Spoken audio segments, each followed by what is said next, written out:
So this topic today is perfection is self-transcendence. Truth is one and eternal. Realize oneness with it in your deathless self within. The following commentary is based on the teachings of Brahmachari.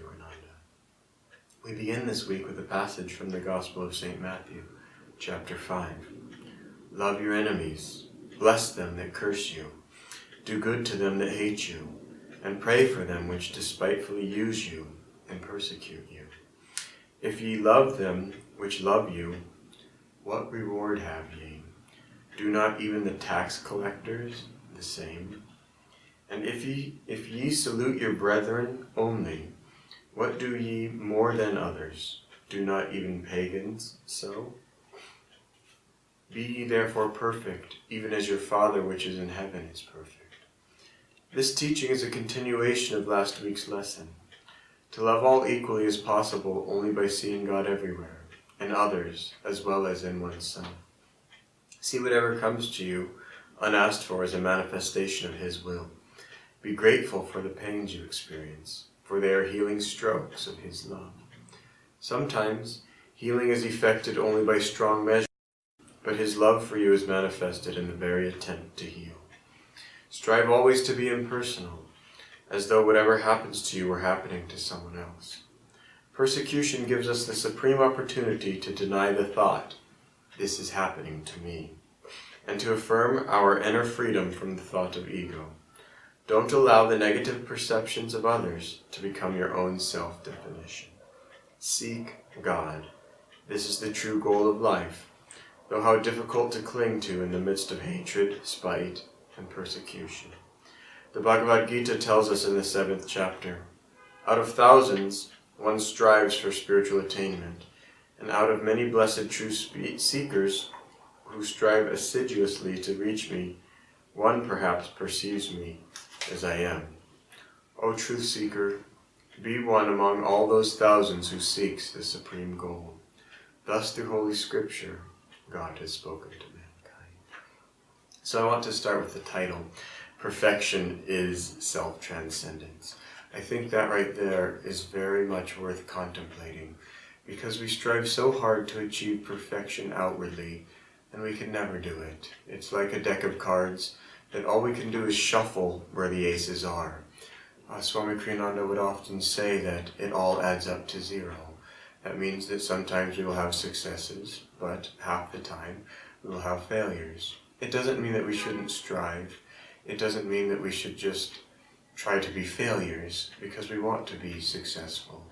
And possibly we've had many of our failures in past lives, so that we can be quite successful at everything we undertake in this incarnation. Yet, at the end of it all, when we look at all of our incarnations, the sum is zero. And the whole reason that we strive for perfection, or that we strive to become successes, is so that we can gain the necessary skills to become a success at the only one important thing in life, and that is finding God. And so, the point here is that we're not striving to become perfect outwardly. We have to do our best in this world, that we do whatever duties God has given us to uplift this world, we should do them. But at the same time, we have to realize that it's such a small thing relative to the entire cosmos, that imagine a little ant that he goes and does his work collecting grains or sugar or whatever it is that ants do. But relative to what a human being does on this planet, that it's just not important what he does.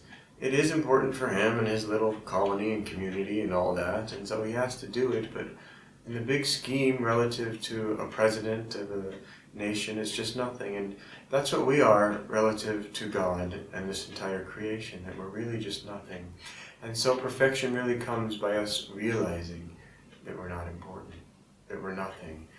And it's a hard truth to swallow, because it seems, perhaps we have many people depending on us, that we are important. But here's this small little trick right here, that the duties that you have to do, those are important, because people are counting on you. But you yourself, you're not important. And that if we can realize that it's God who's doing these little duties through us, we're free. It's a small little thing to realize that it's God who's doing everything. But in that small realization, we gain perfect freedom, perfect joy, perfect peace. Speaking of peace, I just want to point out once this evening that without peace, how is joy possible? How is bliss possible? It's in the Gita. I've said it many times before in these talks. But that if we get so caught up in the outer hectic busyness of these lives that everyone's leading, that there's no way that we'll have bliss. That we have to strive to hold on to our inner peace no matter what. And if our inner peace is going away, it's quite all right. Take a little mini seclusion, get away from it all a little bit, and go within and find God. So, do your duty outwardly, but we're never going to make it perfect outwardly. The only way we'll find that perfection is by renouncing our ego, is by offering everything back to God. Okay, so we come to love our enemies. Bless them that curse you. First, let's start with love our enemies. You shouldn't have any enemies. From your perspective, when you think of all the people you've ever interacted with, you shouldn't think, he's definitely an enemy. And him, he's no good. You're all right, but you, no good. That's not it. From your side, you have to be thinking, I love him. I love him. I love him. Now, this guy over here, he might think in his mind, this guy's my enemy, and I hate him. And even if he hates you, you still have to love him. It's a hard thing to do. It's definitely hard. But it's the only thing that will give you freedom. Because when you hate, that other person, probably, if they're enmeshed in hatred, they don't feel it anyways. And even with people with low consciousness, you can even yell at them and tell them you hate them. They'll forget it. They won't even think about it a day later until you get in that confrontation again. But if you're a very refined spiritual being, you won't even have to have an outward confrontation with someone.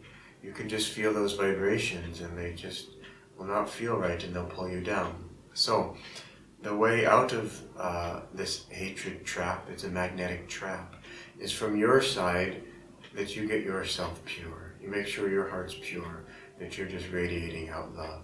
And if you feel that you're getting into that exchange of hatred and that magnetism, just put up a firewall. Just put up a wall of energy around yourself and refuse to tune in to that channel. Just like people change the channels on the TV station, that you could say, nope, this channel's not working for me, of exchanging this hatred mentally with other people, that I only want to give love. If you need to, take physical separation away from some people sometimes. Get yourself cleaned up on the inside until you can only radiate out love. Because you, then, will be happy in that way. Do good to them that hate you, and pray for them which despitefully use you and persecute you. And you know, if you go long enough on the spiritual path, if you become cleansed enough and pure enough on the inside, people will hate you. People will persecute you. But in the end, you have to just see it's God testing you. That it's God just seeing how much does my devotee love me. And can my devotee see that it's my hand behind it all? That's the real trick of this whole thing. That if we can see that it's God doing it, then we can love the person. And so don't hate people's faults. If people have faults, ignore those faults. Try to see that the goodness that's behind them. Try to see that there's one God doing it all. It's difficult. And the more joy we can have, the more we can just work in this world unshaken amidst the crash of breaking worlds, the more we know that God is with us. But we have to cultivate that relationship. We can't just have that relationship during the good times and then hope that it'll be there during the bad. That we have to, good and bad, see God in it. I think I told this story maybe even last week, but I want to tell it again, and that was Swami Kriyananda having a dream that his enemies that were persecuting him, they tied him to the stake, and they were getting ready to light the match, and all those enemies were eating a buffet dinner, I believe, a grand banquet, and laughing, we're about to burn our enemy. And just then, and Swami Kriyananda, he felt, it's alright, it's just a body, and it'll be over quickly, a little pain, it's alright. And And then just then his friends came and untied him and rescued him. The amazing thing to me in that was, even when his friends came, he didn't feel, okay, now I'm happy, now it's good.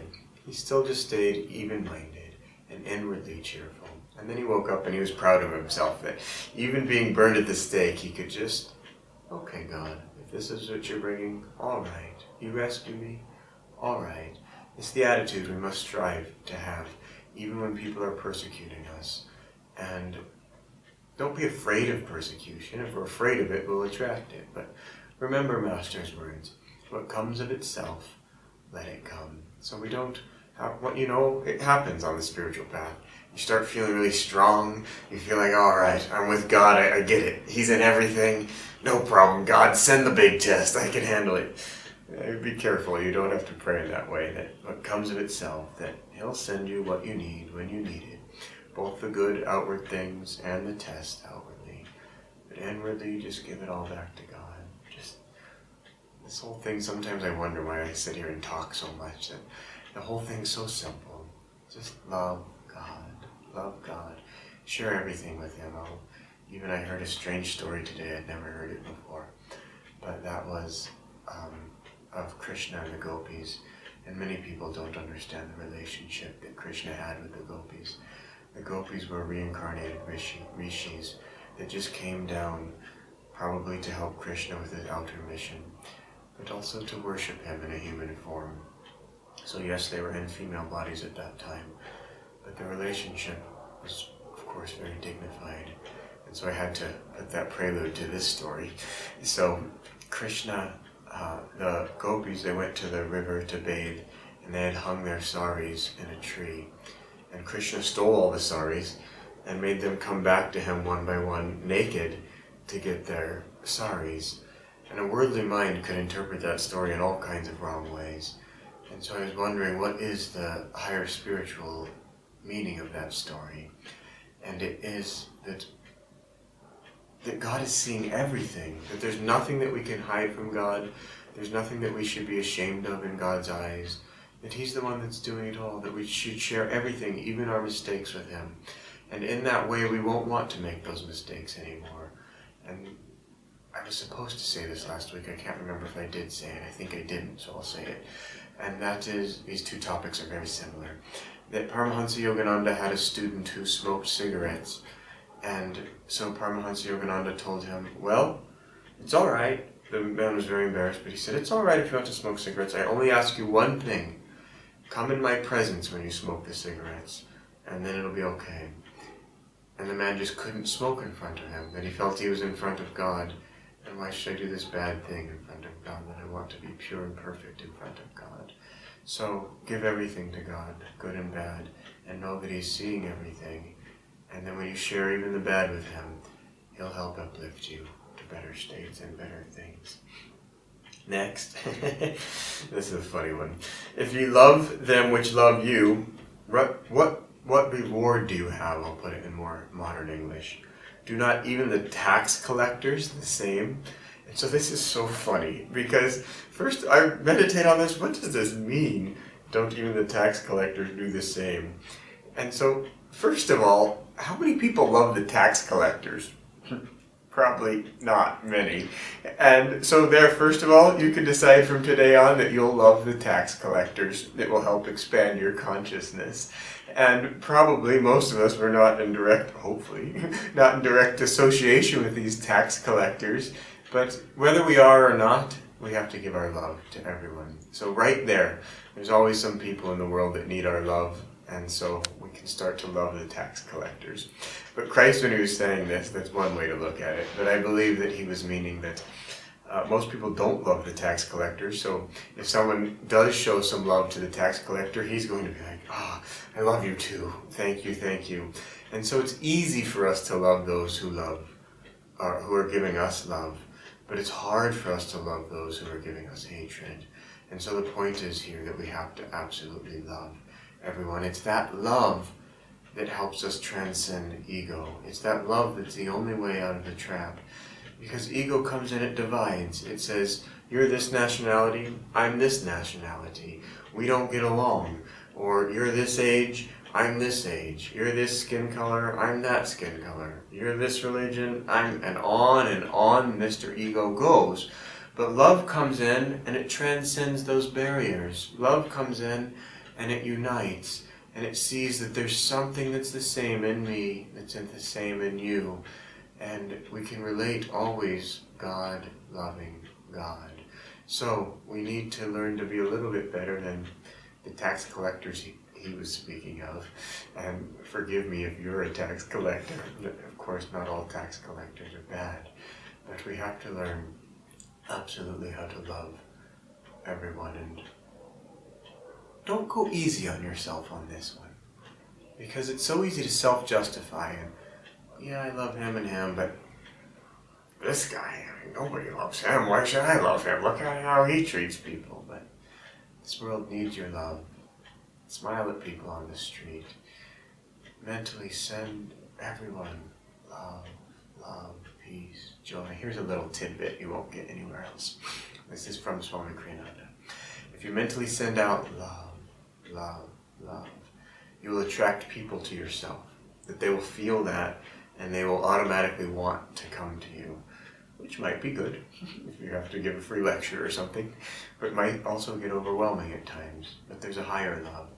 And if you can mentally send out joy, joy, joy to people, they'll feel that it's somewhat already within themselves. They'll feel, oh, that's just who I truly am. That's right.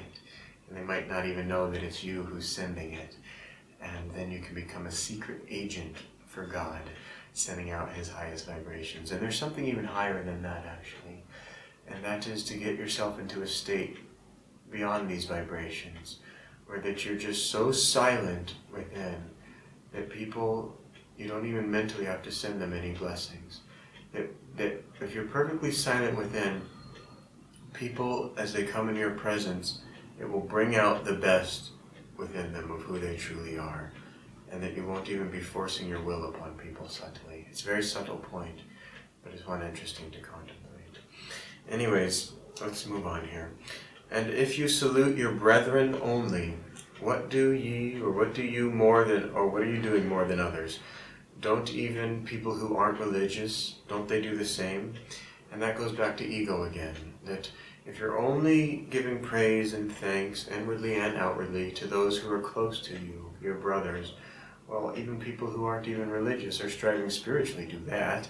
And so we're trying to be a little higher. And of course, let's not be higher relative to the world. But we want to be higher to ourselves. Every day we want to ask ourselves, in this inner battle of Kurukshetra, did the Pandavas win or did the Kauravas win? Sometimes the Kauravas win, but it's all right. The way out of this trap is day by day that we just try to do our best. And then at the end of the day, we give the results to God. We say, God, tomorrow I will try to do my best again. And we just keep giving back to God. That's Nishkam Karma. It's the only way out of the trap. And the goal, the deal is, God doesn't mind your mistakes. He minds your indifference. Remember those words of Paramahansa Yogananda. And we all make all kinds of crazy mistakes on the spiritual path. But that God even prefers that than to not even trying. So just never give up. Slowly, one day at a time, keep trying to go to your highest understanding of perfection. And one day we will get there. Lahiri Mahashaya's words, doing, done. Banat, banat, banjai. And so there was another man, he dug a cesspool. There's a funny job that the guru might give you. But he didn't stop and see, oh, how far am I? He just dug all day long. And by the end of the day, it was finished. And Master said, that's the way to find God. That you just keep doing, just keep doing. And then one day it said that God sneaks in like a thief in the night. And you realize it's been him who's doing the whole thing anyways. That it was never you. Those were never your sins. Those were never your great achievements. He was the one who was doing it. And who you truly are is so much more, just like that little ant relative to human beings. That who you truly are is the entire universe, and even much, much more. Because you just think probably of the physical universe when I say the universe. And so that brings us to, be ye therefore perfect, even as your Father which is in heaven is perfect. And again, it's a tall order, but let's not forget it. Let's just do one day at a time, and let's also never forget that these avatars, they've come down, the saints, that hopefully we have the good karma to be in contact with them occasionally or here and there, that they come to show us that we can make it, that it is possible. And, we can attract these saints in our lives by asking God to show us someone, to bring someone into our lives who can properly guide us, who knows what they're doing, who's achieved the heights. And if we pray sincerely, God will give us that, because there's no way out only of our own doing. We can read all the books we want about perfection, but we need to see that in person. And God will give that to you if you're sincere. If you really want Him, He made all of the tricks and the traps, but He also made the way out. I think it was Theseus, a Greek legendary hero who slew the Minotaur. And he had to go into this deep maze, but he found his way out of the maze as he was going in, he uncoiled a ball of thread, then he slew the Minotaur, then he followed that thread back. That thread back is our relationship with the Guru. That if we have that thread, and it's an inner attunement, if we're just constantly giving everything to Him, asking, we feel a little anger or this negative emotion or that, but we ask God, we ask Guru, how do we get back on track? How do we find you again? How do we learn to control our emotions? He will come in. He'll take charge of our lives if we let Him. So, here Swamiji says that we need to see whatever comes to us unasked for as a manifestation of His will. That we need to be grateful for the pains that we experience, for their healing strokes of His love. It's difficult that when we go through painful experiences in life, and not only physical pain's nothing compared to the emotional pain and spiritual pain that we're just inevitably going to face on the path as we walk it.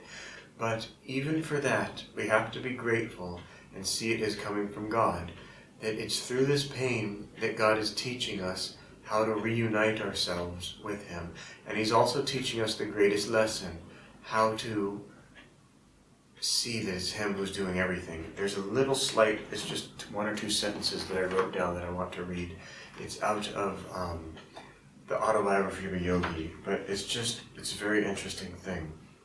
And so this is in the chapter, The Perfume Saint, and there's a wonderful part in there where Paramahansa Yogananda meets a very impartial sage, and we need to get to that word impartial. But the impartial sage gives him this advice. Good and evil is the challenging riddle which life places sphinx-like before every intelligence. Attempting no solution, most men pay forfeit with their lives. And it is a riddle, this good and evil, of how can God be giving us the suffering that I just told you that we have to thank Him for? How can there be good and bad? It's one heck of a riddle as you really get into it. I mean, in the beginning, people just they question, well, how can God do the bad things? And then you read a little bit and you say, okay, well, if there has to be a painting, you have to put some dark so that there can bring out the light. Okay, but when you really suffer, you really wonder, how do the saints go through this suffering without suffering? And yet, they cry when it's the appropriate time to cry. But when you look deep in their eyes, they're not touched. Because they know it's just a movie. This isn't even happening.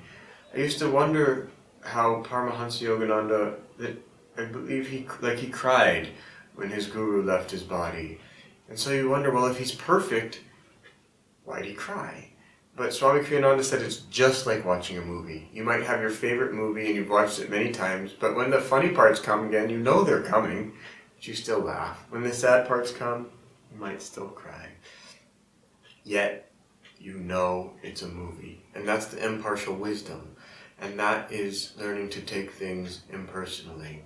And that takes us back to the beginning of this talk, that we were saying that the way to perfection, be ye therefore perfect, even as God is perfect. The way to perfection is self-transcendence, is getting out of the ego.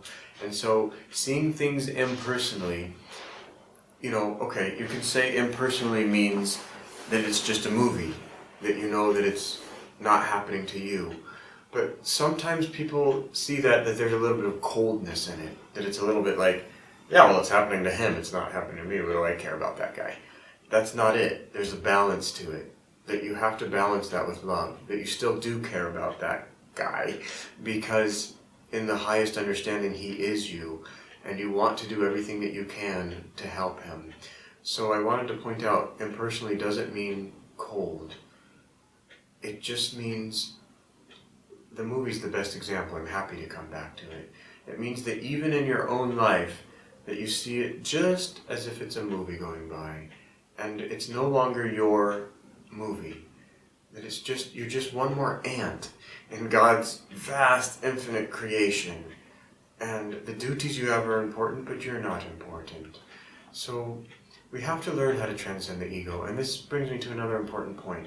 We don't just learn that all in one big grand leap over the Grand Canyon and suddenly we're, illuminated and self-realized in all this. That slowly we refine our ego. We become better and better human beings. We become deeper and deeper lovers of God. And then in the end, we slowly, finally merge into God. So this whole getting rid of ego, first, refine yourself. Try to become a better, it's true, it's a better ego. I know it might sound like I'm contradicting myself when I said don't try to achieve perfection outwardly. But your ego, that it needs to become refined. And then in that refinement, that final handing over, it becomes an easy thing. Because as you strive to become a success, you start realizing that the only way you're going to succeed is if you bring God's power into whatever it is that you're trying to do. And the more that you do that, you begin to realize it was never you doing it anyways. Anyway, I wanted to bring this up. Persecution gives us the supreme opportunity to deny the thought, this is happening to me. It's like the test of all tests, that if you're under some heavy, hardcore persecution, to just be able to say, I'm not the one who's being persecuted. That these are just two egos, but I'm neither of them. That I'm that which never changes. And so we'll work our way up to that big test. It will come. Anyway, I wanted to end here with, out of thousands one strives. And other translations of the Gita say that then of those thousands that strive, one finds me. But Paramahansa Yogananda said something so encouraging. And he said, those who are on this path, that we have better odds. That gives you a little bit of the hint of Paramahansa Yogananda's power, because Krishna's words aren't easily changed. But if you go into loving Krishna himself, if you go into loving an avatar himself, and let him come in and refine you, and let him come in and practice Kriya Yoga through you, then your odds do become better. And so, those aren't little small words that I say. When I say any of the words of Paramahansa Yogananda, that they're not a small thing. So we have better odds. That should make you feel that you can do it. And so first, of course, if you're listening to this talk, I'm sure you're already a seeker. But then let's make it up in our minds that we too, in this lifetime, can become a Jivan Mukta. We too can become the one of those thousands who seek, that we can find God in this lifetime. No matter what happens to you, no matter what persecution happens to you, no matter what beatings this world gives you, no matter how you stumble and fall, get back up, try again, and feel that it's God who's been doing all this through you, with you, that He's your best friend. Invite Him in and say, God, together in this lifetime, that we're going to become a Jivan Mukta, and that God, I promise no matter what, that I will love you forever.